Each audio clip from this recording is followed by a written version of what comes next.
오늘은 사도행전 22장의 말씀을 볼 차례인데요. 신약성경 226페이지에 있습니다. 226페이지 6절부터 11절까지 우리 같이 읽도록 하겠습니다. 우리 사도행전 22장 6절로 11절까지의 말씀 같이 한 목소리로 읽어가도록 하겠습니다. 시작. 가는 중 다메섹에 가까이 갔을 때 오정쯤 되어 호련히 하늘로부터 큰 빛이 나를 둘러 비치매 내가 땅에 엎드러져 들으니 소리 있어 이르되 사울아 사울아 내가 왜 나를 박해하느냐 하시거늘 내가 대답하되 주님 누구시니까 하니 이르시되 나는 네가 박해하는 나사렛 예수라 하시더라. 나와 함께 있는 사람들이 빛은 보면서도 나에게 말씀하시는 이의 소리는 듣지 못하더라. 내가 이르되 주님 무엇을 하리이까? 주께서 이르시되 일어나 다메섹으로 들어가라. 네가 해야 할 모든 것을 거기서 누가 이르리라 하시거늘 나는 그 빛의 광채로 말미암아 볼 수 없게 되었으므로 나와 함께 있는 사람들의 손에 끌려 다메섹에 들어갔노라. 하나님의 말씀입니다. 아멘. 자, 바울 정말 기독교 역사 전체에서 우리가 잊을 수 없는 인물 중에 한 사람이 바로 이 사도 바울입니다. 사도 바울은 약 2000년 전에 복음을 전하고자 하는 그 열정 하나로 정말 많은 기간 동안 많은 곳을 다니면서 오랜 기간 동안 복음을 전했습니다. 그리고 바울이 가장 소망하던 것 중에 하나는 당시 전 세계의 중심지라고 할 수 있는 로마에 가서 복음을 전하고자 하는 것이 바울의 마음속에 늘 남아있는 큰 소망이었습니다.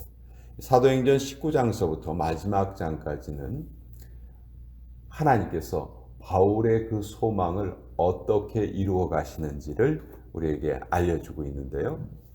이제 바울은 3번의 전도 여행을 끝내고 예루살렘으로 와 있습니다. 많은 사람들이 예루살렘에 가면 큰 해를 입을 것이니까 가지 말아라. 옆에서 막 말리고 그랬지만 그 바울의 그 열정을 꺾을 수가 없었어요.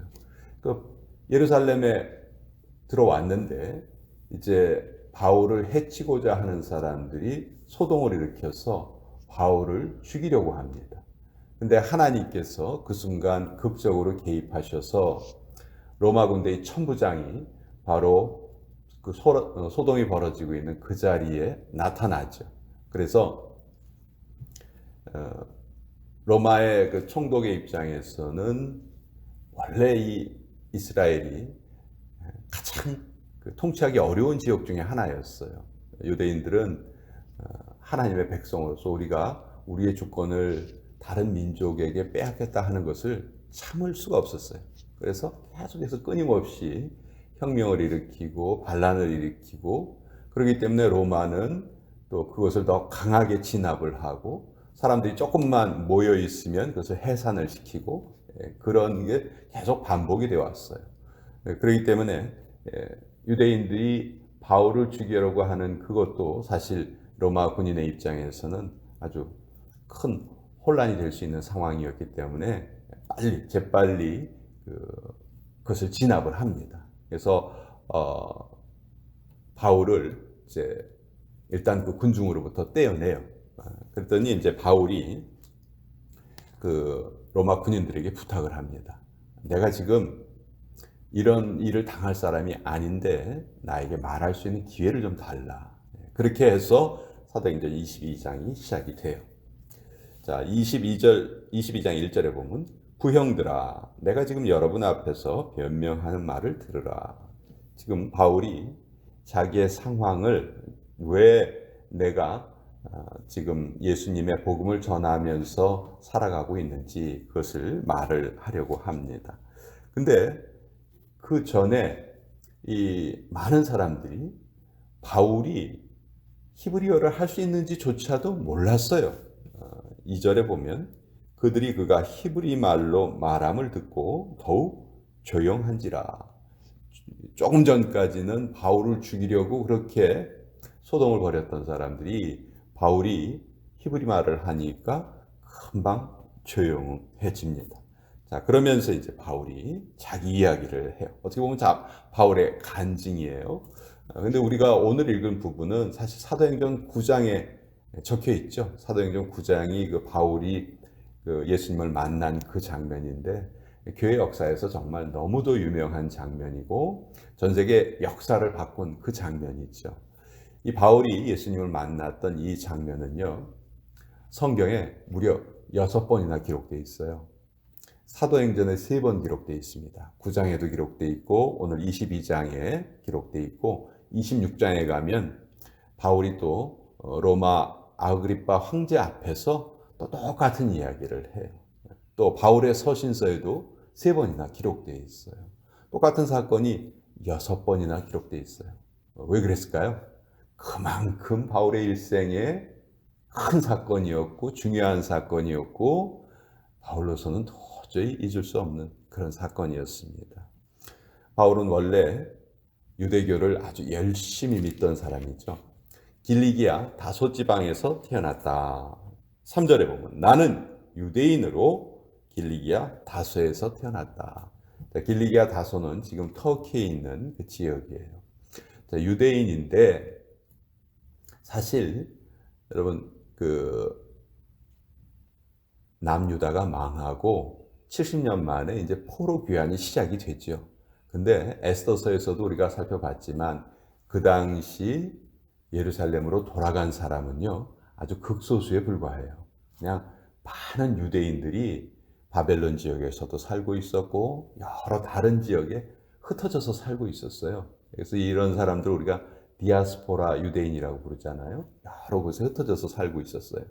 바울도 아마 그 디아스포라 유대인 중에 한 사람이었던 것 같아요. 그런데 바울의 부모가 아마 재산이 많았거나 아니면 유력한 사람이었을 것으로 우리가 추정을 합니다. 왜 그러냐 하면 바울이 이제 로마 시민권을 가지고 있다는 것이죠.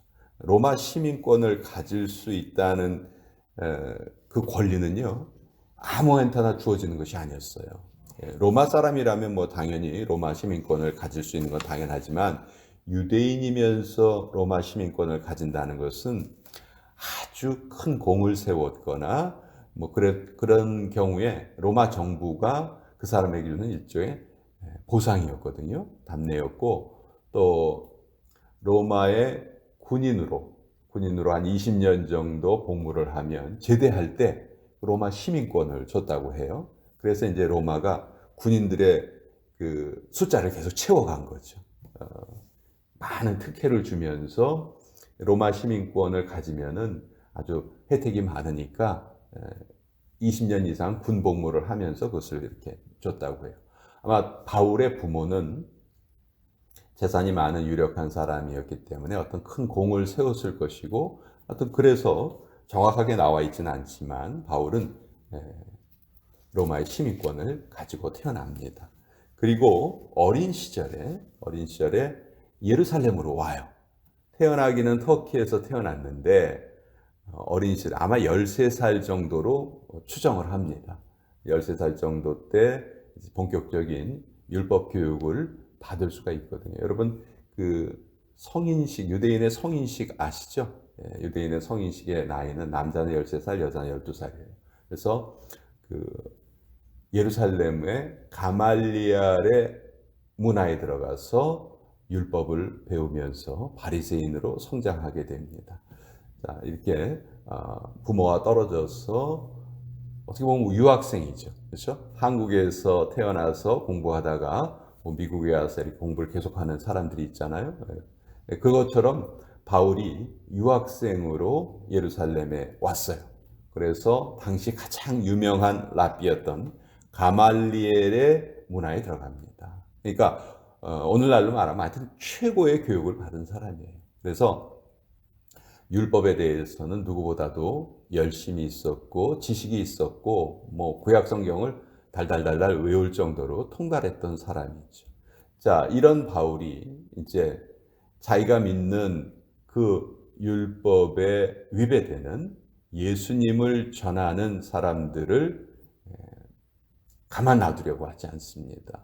그래서 다메섹에 있는 그리스도인들을 붙잡으러 대제사장에게 허락을 받아서 이제 다메섹으로 가고 있었죠. 근데 이제 오늘 6절에 보면 그 유명한 바울이 예수님을 만나는 사건이 기록이 되어 있습니다. 다메섹에 가까이 갔을 때 오정쯤 되었을 때 호련히 하늘로부터 아주 큰 빛이 나를 둘러서 비쳤다. 얼마나 그 빛이 강했는지 땅에 엎드러질 수밖에 없었어요. 땅에 엎드려져서 바울이 아주 신비한 소리를 듣습니다. 사울아, 사울아, 네가 왜 나를 박해하느냐?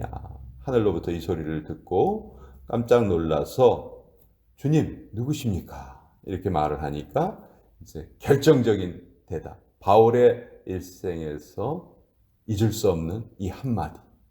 나는 네가 박해하는 나사렛 예수다. 이 말씀을 듣습니다. 바울과 같이 있었던 사람들은 그 강렬한 빛은 보았지만 이 말씀은 듣지 못했다. 그래서 바울이 10절에 내가 이르되 주님 무엇을 하리까? 자, 여기에서도 아주 우리 크리스찬의 중요한 질문. 우리는 why를 묻기 전에 what을 물어야 한다. 이렇게 제가 말씀드린 적이 있었는데, 아니 왜 나에게 이런 일이 일어났습니까? 그것 이전에 이제 내가 무엇을 해야 되겠습니까? 바울이 그것을 묻죠. 그랬더니 이제 예수님이 다메섹으로 들어가면 이제 이 이후의 일을 너에게 알려줄 사람이 있을 것이다.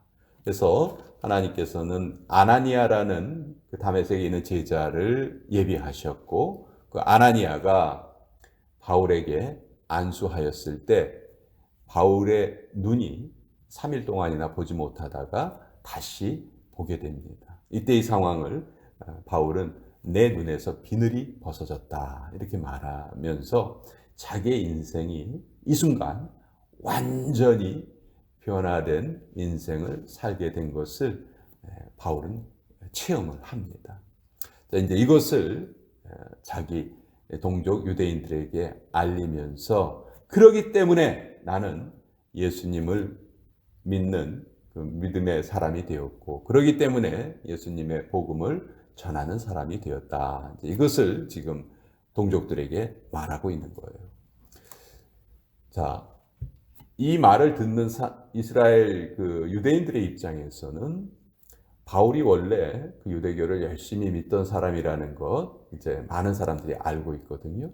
근데 이제 그 바울이 이제 예수님을 믿게 되었다는 이것도 사실 받아들이기 어려운 일이지만 더 이들이 바울을 받아들이지 못했던 더 큰 이유 중에 하나는요. 유대인들의 선민의식이었어요. 유대인들은 늘 어떤 생각을 가지고 있습니까? 하나님은 우리 유대인의 하나님이시다. 구원은 유대인에게 있다. 이방인에게는 구원이 이르지 않는다. 이방인들은 구원의 자격이 없다.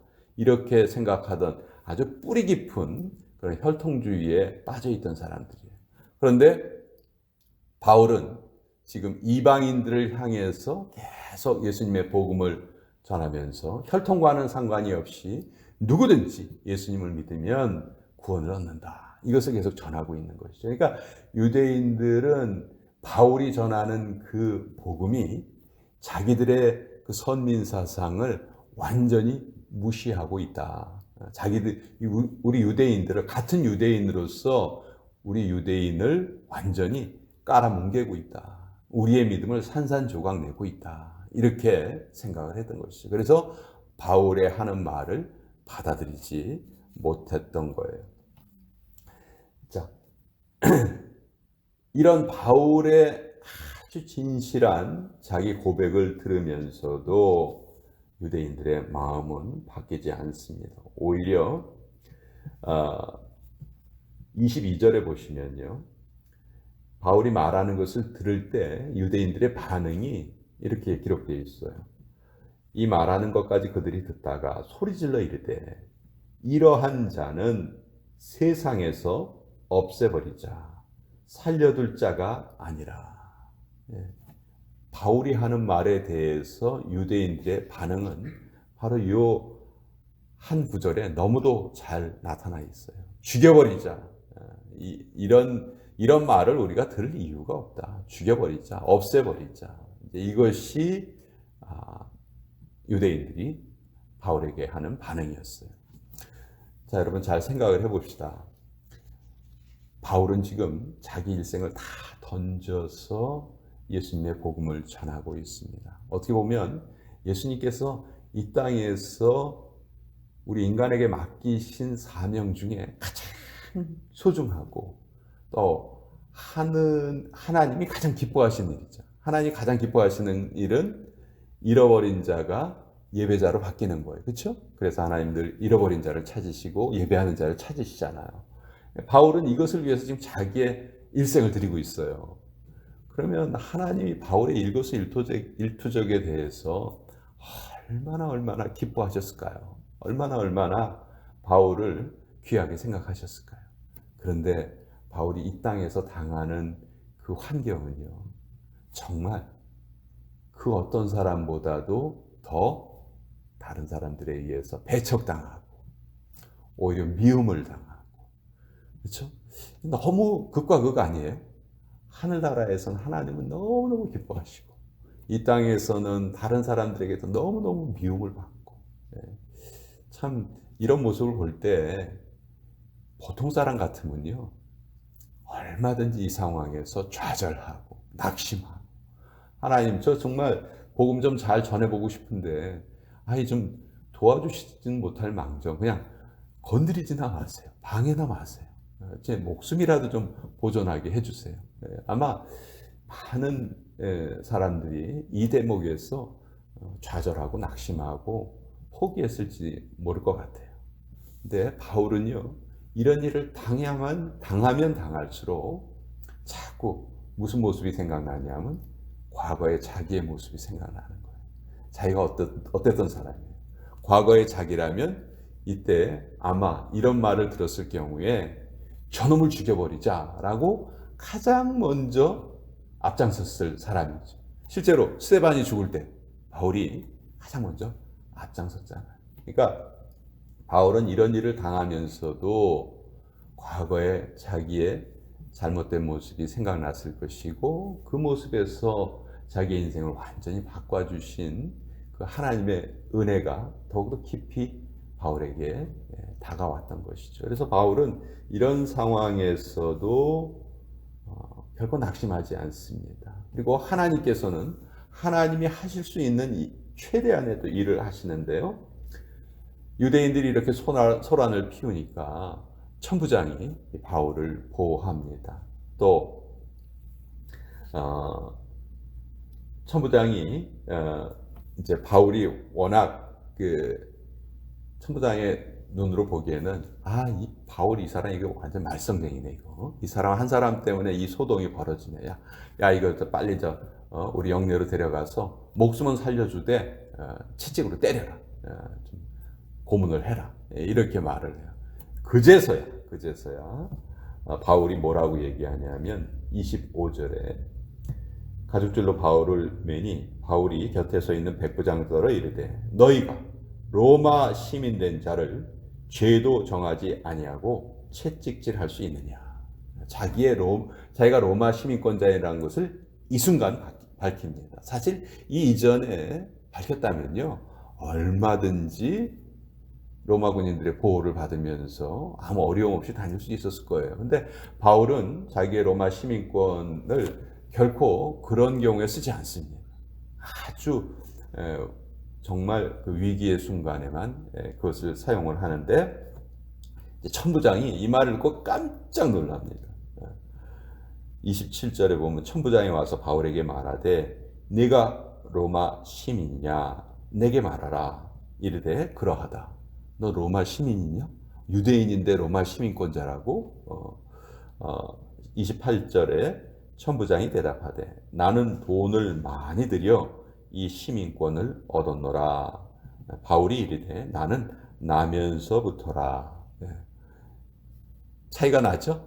우리 미국의 시민권을 가지고 있는 사람도 태어나면서부터 시민권을 가지고 있는 사람도 있고 또 나중에 시민권을 얻은 사람도 있고 그렇잖아요. 나중에 시민권을 얻은 사람들은 그 과정이 어렵기 때문에 태어나면서부터 가지고 있는 사람들을 또 부러워할 수도 있는 것이죠. 이 천부장이 바울이 태어나면서부터 로마 시민권을 가지고 있던 사람이다. 그러니까 이제 바울을 대하는 태도가 바뀝니다. 그러면서 천부장이 아주 또 바울을 위해서 큰 일을 하나 해주는데요. 30절에 보시면요. 이튿날 천부장은 유대인들이 무슨 일로 그를 고발하는지 진상을 알고자 하여 그 결박을 풀고 명하여 제사장들과 온 공회를 모으고 바울을 데리고 내려가서 그들 앞에 세웠다. 여러분, 바울이요, 여기 제사장이라든지 공회원을 만나려면은 한 사람 만나는 것도 쉽지 않아요. 우리 미국에 유명한 정치인이 있다. 우리가 아무 데나 가서 만날 수 있습니까? 쉽지가 않죠. 근데 천부장이 이제 유대인들 중에서 종교 지도자들, 또 공회원들을 한꺼번에 다 모아줍니다. 바울이 그렇게 애를 써도 한 사람 한 사람 만나기 힘들었던 사람들을 천부장이 다 모아주는 거예요. 그러면서 바울이 다시 또 공회원 앞에서 오늘날로 말하면 미국의 상원의원들이 다 모여있는 그런 자리에 가서 하원의원들이 다 모여있는 그런 자리에 가서 발언할 수 있는 기회를 천부장이 마련해 주는 것이죠. 자, 오늘 이 말씀을 우리 다시 한번 좀 정리를 해보겠습니다. 그렇게 애를 쓰고 오랜 전도 생활을 마치고 예루살렘으로 돌아왔던 바울을 기다리고 있었던 것은 어떤 영예로운 휴식이라든지 칭찬이라든지 그런 것이 아니었어요. 정반대예요. 구타를 당하고 체포를 당하고 모욕을 당하고 정말 인간적으로 보면 불쌍하기가 이를 데 없지요. 그렇지만 이 모든 상황에서 바울은 자기를 택하신 하나님의 뜻을 다시 한번 발견하게 됩니다. 내가 과거에 예수님을 핍박하는 자였지만 예수님을 만나고 자기의 인생이 완전히 바뀌게 되고 그런 고난을 당하지만 그런 고난당한 것이 오히려 바울에게는 삶의 목적이 되었고 더 기쁨이 되었던 것이죠. 우리 그런 경우 있잖아요. 좀 과거에 불우한 환경에서 잘못된 죄를 저질러서 좀 큰 죄를 저지르고 교도소에서 살던 사람이 그 교도소 안에 들어가서 완전히 마음이 바뀌어서 새 사람이 되어서 출소한 다음에는 정말 다른 모습으로 살아가는 경우 우리가 간혹 그런 경우를 보게 되죠. 오히려 자기가 죄를 저질렀기 때문에 그것을 갚으려는 마음으로 더 많은 선을 행하면서 살아가는 모습을 보게 되는데 바울에게도 그런 모습이 보여지고요. 그 이전에 바울이 그런 결단을 하기 이전에 하나님께서 정말 섭리로 바울을 선택하셨구나. 이 바울이라는 사람이 없었다면요. 신약 성경의 약 절반 정도를 바울이 기록을 했고 오늘날 모든 우리가 하나님을 알 수 있는 계시의 방편이 사실 바울로부터 다 주어졌다 해도 과언이 아니에요. 오늘날의 모든 신학은 바울이 한 이야기를 잘 해석하고 이게 무슨 뜻인가 그것을 알아가는 과정이 신학이라고 할 수 있거든요. 그만큼 정말 큰 어떻게 보면 업적을 남긴 사람이고 그렇지만 그의 삶은 정말 고난으로 가득 찬 삶이었다. 그래도 그 고난을 고난으로 생각하지 않고 기쁨으로 살아갔던 사람이다. 오늘 사도행전 22장을 보면서 한 번도 만나보지 못했던 바울, 전 천국에 가면 꼭 뵙고 싶습니다. 그래서 가서 꼭 절을 하고 싶어요.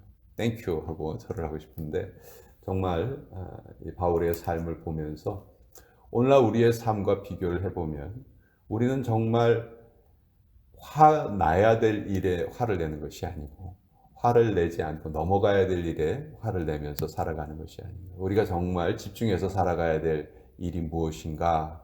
바울은 우리에게 그것을 잘 알려주고 있다. 저는 그렇게 생각을 합니다.